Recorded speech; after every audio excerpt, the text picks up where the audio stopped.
La vida de los azabareros antes era muy sacrificada. Había que cortar palos con corvina, no como con motos ahora. Ahora una montaña no aguanta nada, pues. Meten las motos y antes no, con corvina hacía unos 5 o 10 trozos al día con corvina, botaba un par de matas así con corvina, ¿no?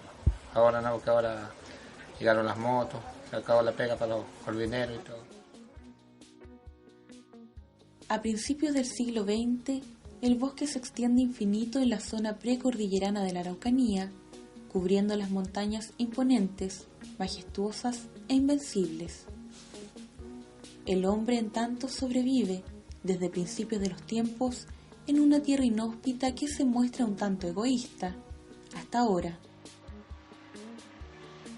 Aquí comienza la historia de miles de personas atraídas por la llamada fiebre de la madera. Villorrios como Vilcún, Curacautín, Lonquimay y Melipeuco crecen al mismo ritmo con que el bosque retrocede y se agota bajo la mirada de empresarios madereros que contemplan un negocio próspero y lucrativo, gracias al sudor de aquellos hombres que sueñan un futuro mejor.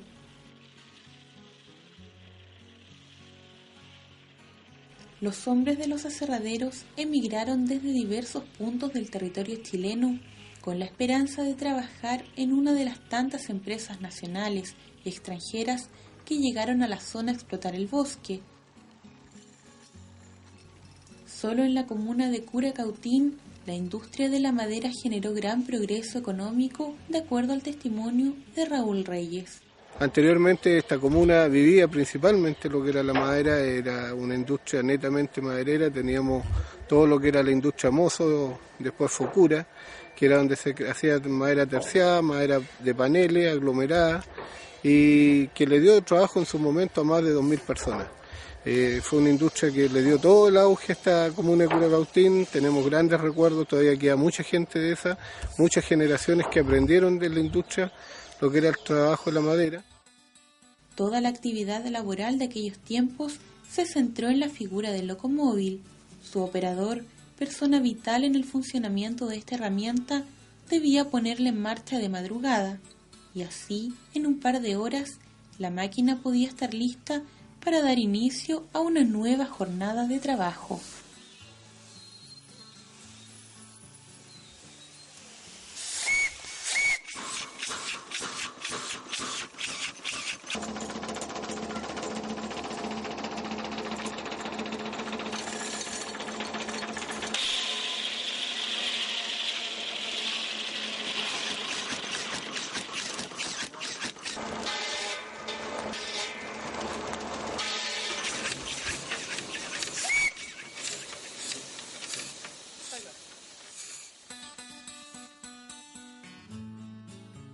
Familias completas llegaron a lugares de muy difícil acceso, desafiando las condiciones climáticas y naturales de todo tipo, despejando terrenos para construir sus viviendas e instalar el locomóvil para iniciar el trabajo maderero y de aserreo.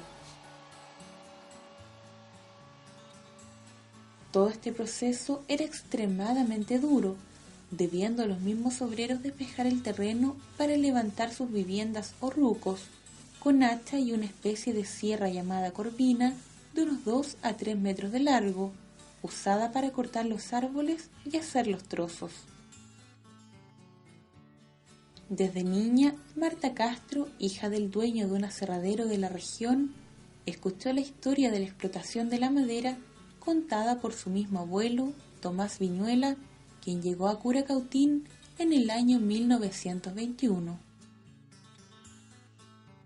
Por lo que ellos me cuentan, bueno, era impresionante el bosque, era absolutamente tupido. Cuando entraban con un locomóvil al bosque donde iban a empezar la faena, lo primero que tenían que hacer es botar trozos para hacer leña para el locomóvil. Y generalmente eran unos trozos inmensos, dice él, de coigüe, porque la madera de coigüe no era cotizada. Así que aserreaban solamente raulí. Naturalmente, dada la espesura del bosque, los malos caminos y todo, era necesario que en estos aserraderos se establecieran las personas en unas casas bastante de emergencia en este rato serían consideradas, pero inhabitables, porque le decían rucos. Lo que Marta llama inhabitables para nuestros tiempos consistía en las viviendas que los trabajadores levantaban en las cercanías de los aserraderos, los cuales se transformaban en su hogar por el periodo que durarían las faenas, es decir, de 2 a 4 años. Así es como se fueron creando estos asentamientos. Una cosa es verla y otra cosa es contarla. Que había una casa así como estas malas que hay aquí, era la casa buena. ¿Chale? Para allá se hacía un ruquito más así para... Era todo triste. Harto viento, el invierno, nieve. Las camas muy hechas, son altas la nieve.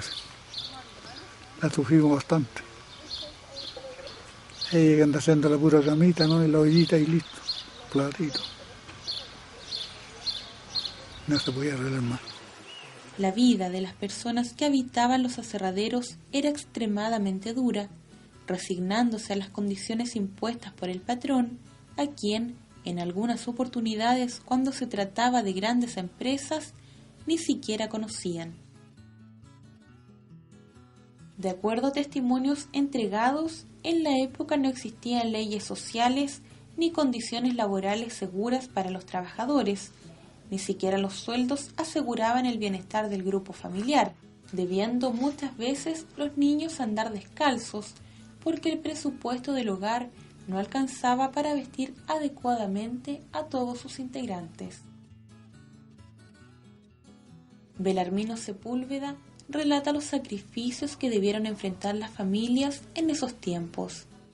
En ese tiempo, por ejemplo, se vivía bien. No faltaba la comida, harto trabajo, harto movimiento, el vestuario está por ahí nomás. ¿Ah? ¿Por qué razón? Porque resulta que nuestros papás muchas veces no le alcanzaban la fuerza para vestirlo. Pantaloncito así, todo parchadito, pero limpio. La roturita que tenía en su pierna, todos los movimientos, parchadito, pero limpio, limpiecito. ¿Ah? Algunas veces, por ejemplo, el zapatito no se conocía en esos años, con chalita, de cuero, de animal, pero bien arregladita. Según lo manifestado por Sofía Leiva Elgueta, esposa de Domingo San Martín, quien a sus 83 años recuerda la crudeza de la vida en los aserraderos. Había hartas familias que pasaban hambre.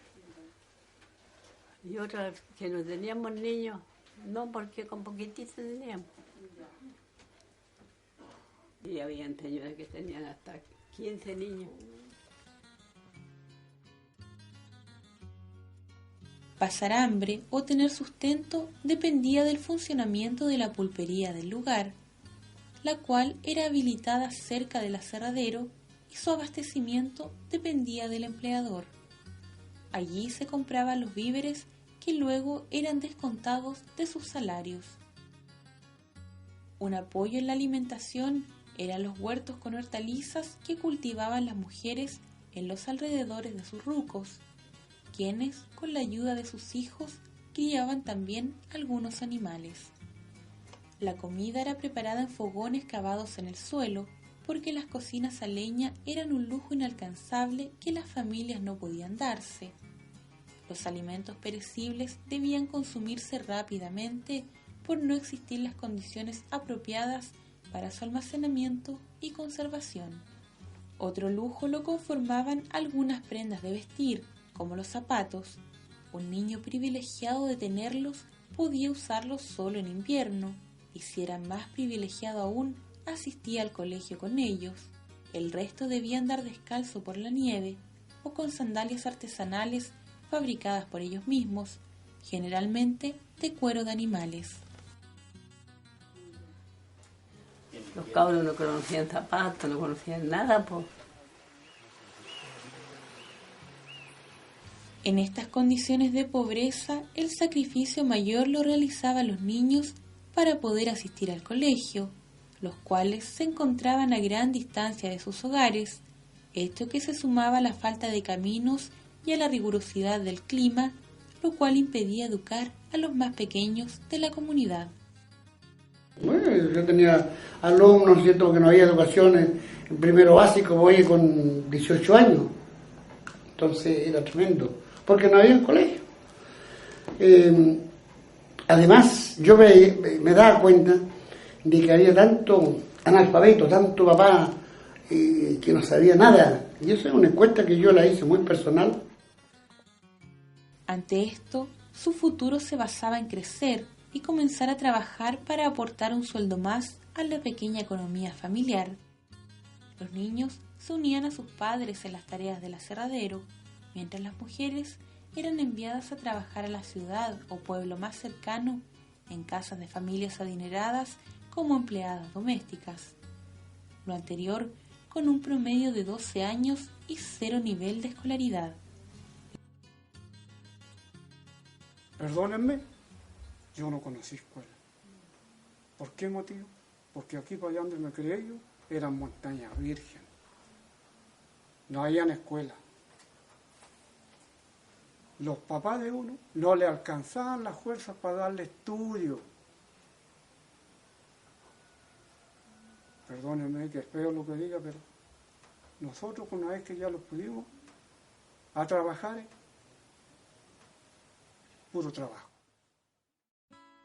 La falta de educación incidió en todos los ámbitos de la vida de estas personas, quienes ignoraban toda clase de leyes sociales y laborales, hecho que contribuyó al abuso de poder por parte de algunos empleadores, quienes retenían el sueldo de sus trabajadores, pagándoles 1 o 2 veces al año, descontando lo que habían consumido en las pulperías. Sin saber muchos lo que era una resta o una suma, aceptaban resignados el escaso dinero que les entregaban. Los más afortunados eran quienes se desempeñaban como palanqueros o canteadores, trabajadores que eran más especializados, por lo que su remuneración era mejor que el resto de los trabajadores. Sin embargo, cualquier tipo de trabajo exigía una gran resistencia física, casi sobrehumana, por lo que los hombres de los aserraderos culminaban su vida útil mucho antes de lo que conocemos hoy. A los 50 años, un obrero ya no era capaz de hacer de igual forma su trabajo, porque su cuerpo ya no soportaba realizar las duras faenas del trabajo maderero.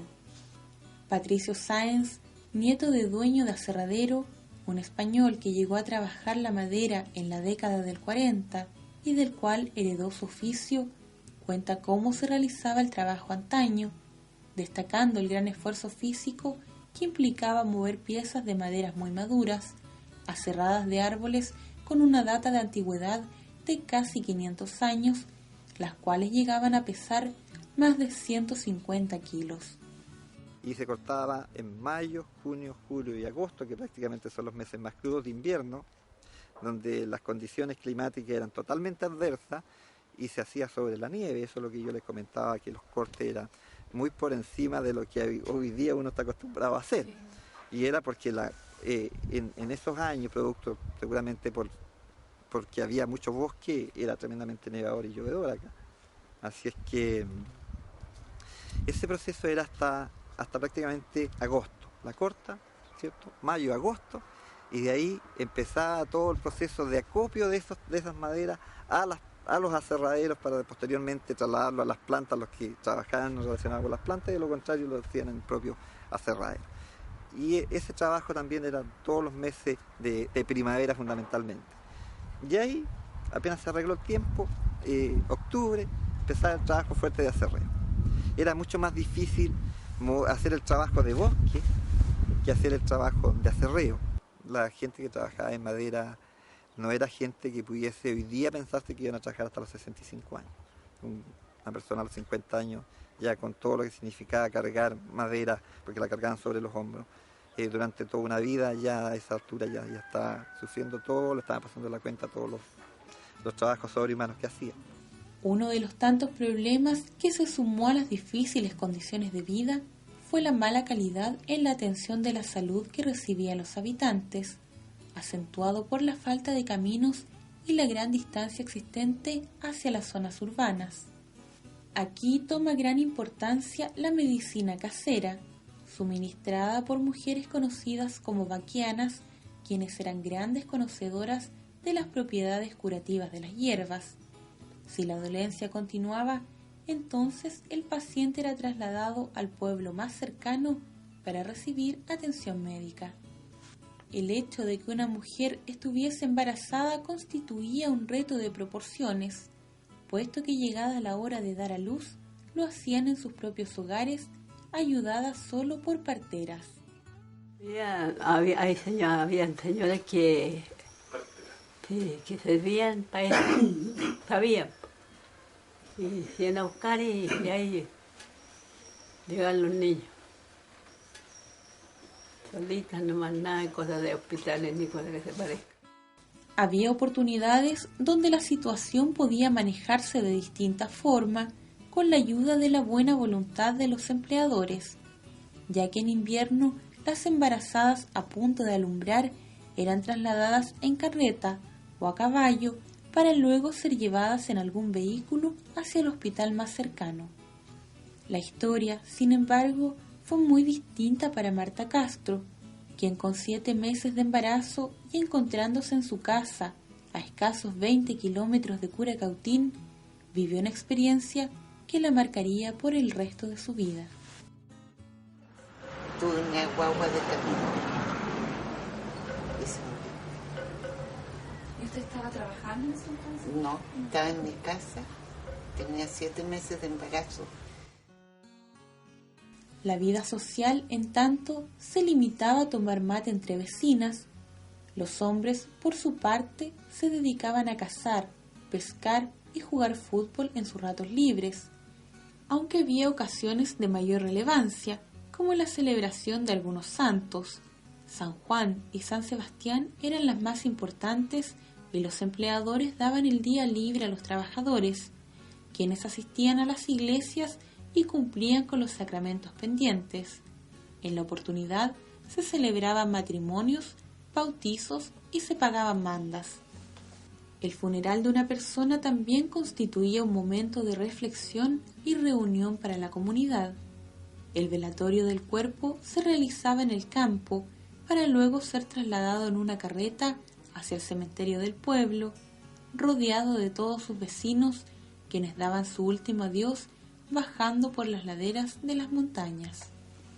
La causa de muerte más común era las enfermedades, siendo un hecho insólito que un accidente laboral le costara la vida a un trabajador, pese a no contar ni con las más mínimas medidas de seguridad. En ese tiempo el trabajador no habían guantes. No habían guantes para que no se hagan pedazos las manos, no existían los bototos de seguridad, no existían tampoco los protectores de oído, no existía el casco, y ahora, por lo que se pudieron dar cuenta adentro, están todos con su overol, todos con sus zapatos de seguridad, con tapones para los oídos, purificadores de aire. La mayoría del trabajador antiguo a los 10, 12 años de trabajo en un aserradero quedaban sordos. Pero toda regla tiene sus excepciones, como lo ocurrido a Belarmino Sepúlveda mientras se encontraba realizando su labor diaria en el año 1971. Con mucha tristeza, este trabajador recuerda cómo un gran trozo de madera que trataban de enganchar a una grúa cayó sobre su compañero, aplastándolo sin que pudieran auxiliarlo. El trabajador falleció en sus brazos sin que la empresa respondiera por su deceso. ¿Ah? Murió en mis brazos. Esa fue una muerte de un socio que tuve. En la empresa, ocurre.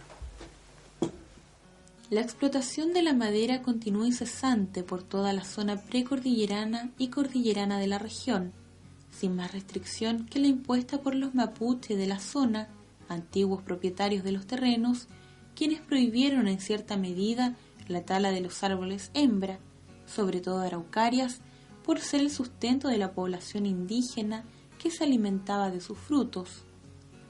Gracias a esto, la explotación indiscriminada de árboles disminuyó considerablemente, debiendo las empresas retirarse de la zona en busca de bosques aún vírgenes en las regiones más australes de Chile. Fue así como un número considerable de trabajadores comenzó a vivir el flagelo de la cesantía, migrando hacia aserraderos más pequeños o partiendo tras sus empleadores a explotar el bosque en la zona austral del país. Otros desempeñaron labores agrícolas. Cualquier opción era mejor que el hecho de no tener empleo. El recuerdo de los bosques arrasados por la explotación maderera continúa aún latente en la memoria de antiguos trabajadores de aserraderos que aún viven, como el caso de don Manuel Villagrán. Él recuerda las tierras inertes tras el paso de estas empresas. Lo que más había era código, sí. Y gruesa la madera. No sé cómo andaría la pulgada en esos años. No valía mucho la pulgada en esos años porque madera había harta. De esos cerros para allá están tapados madera. Y lo fueron explotando hasta que ya no quedó nada. Quedaron los cerros pelados. Hay que se ve madera pero no sirve. Ahora van sacando madera en parte y van plantando, ¿sabes? En tanto queda desocupado el campo. Pero antes no hacían eso. Por eso es que los campos están pelados. De puros retoños que han salido, ¿no? Eso los habían dado obligado a los ricos de un principio. Así como iba saliendo la madera, iban plantando más. Pero eso no lo hicieron. Sacar, ¿no? Y sigue terminando. A la tala indiscriminada de especies nativas se sumaron los incendios forestales provocados por la limpieza de terrenos, que dieron muerte a una considerable cantidad de hectáreas en la región. Hoy en día, la naturaleza no ha sido capaz de regenerar el incalculable tesoro vegetal existente a principios del siglo XX, pese a los esfuerzos de CONAF, que fiscaliza la explotación maderera actual en la región, donde aún existen aserraderos que mantienen viva la tradición de esta antigua labor. Los antiguos aserraderos solamente escogían la madera que ellos consideraban que era la más noble y la que era más cara. Por lo tanto, yo diría fundamentalmente que el daño que dejaron fue no seleccionar científicamente, por así decirlo, la madera, sino comercialmente. Bueno, hoy día sin duda la CONAF está muy preparada. Nosotros tenemos un departamento especial de fiscalización y control. Lo hacemos junto con otras instituciones y nosotros cuidamos que no se corten árboles en pendientes pronunciadas y que no se afecten los cauces de agua que existen en nuestros campos.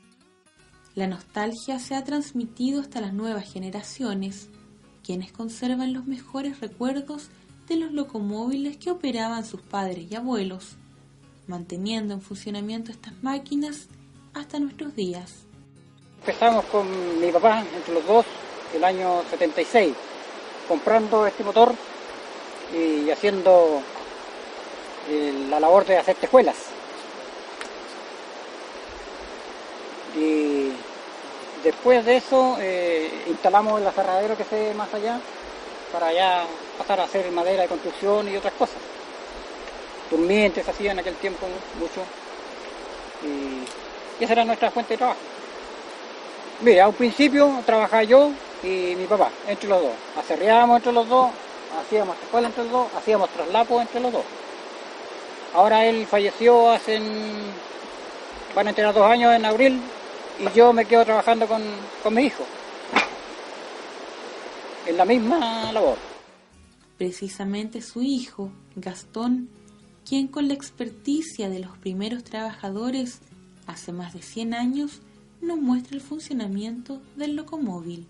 Este es el marcador de presión, aquí sabemos, esta es la rienda, por decir así, es lo que echa a andar en todo el funcionamiento. Y aquí se ve cuánta agua tiene el motor. Generalmente debe mantenerse más o menos la mitad. Ese es un regulador para que no... el lema, se llama. Es un regulador para que no se arranque o tome mayor funciones parejito, por así decirlo. Por supuesto tiene el famoso pito. Sí. La tristeza aflora cuando se recuerda a los amigos que ya partieron, como lo relata emocionado Fernando Villagrán. Nostalgia.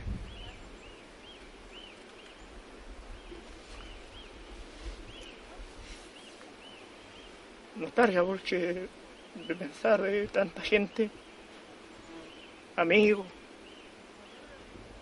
personas que ya no están y pucha, uno se recuerda de ellos, y todos amigos, pucha.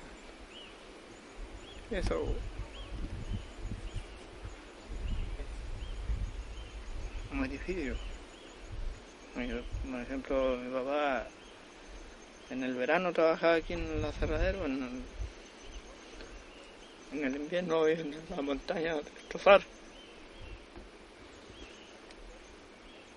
Por ahí un pedazo de pan y un agua con harina nomás, eso era para el día. A pesar de que actualmente todo esto parece tan lejano, lo cierto es que siempre existirá alguien dispuesto a no dejar morir el oficio de la madera, manteniendo la historia intacta, tal y como la conocemos hoy, a través de este documental. Siempre yo he dicho, nací entre la Serrina y la Viruta y voy a morir entre la Serrina y la Viruta. Los locomóviles, testigos de la vida de miles de hombres y mujeres que habitaron los aserraderos, se yerguen hoy, silenciosos, en las calles de los pueblos cercanos a los asentamientos madereros, generando sentimientos encontrados en quienes conocen la historia forjada en torno a su funcionamiento. Ver un locomóvil, algunos lo asocian rápidamente a prácticamente destrucción indiscriminada del bosque, ¿ya? A otros les resulta atractivo desde el punto de vista cultural porque fue la forma en que los primeros colonos obtuvieron sus recursos y se fueron desarrollando las economías locales. Lo cierto es que estas máquinas, forjadas en el viejo continente, en países como Inglaterra y Alemania a principios del siglo XIX, constituyen el único vestigio de un proceso sociocultural y económico de gran relevancia, rescatado a través del testimonio de mujeres y hombres, ejemplo digno de la clase trabajadora que colaboró al progreso de Chile, fundando pueblos y comunas que sobreviven hasta nuestros días con el sacrificio propio de quien merece un sitial de honor en la historia de nuestro país.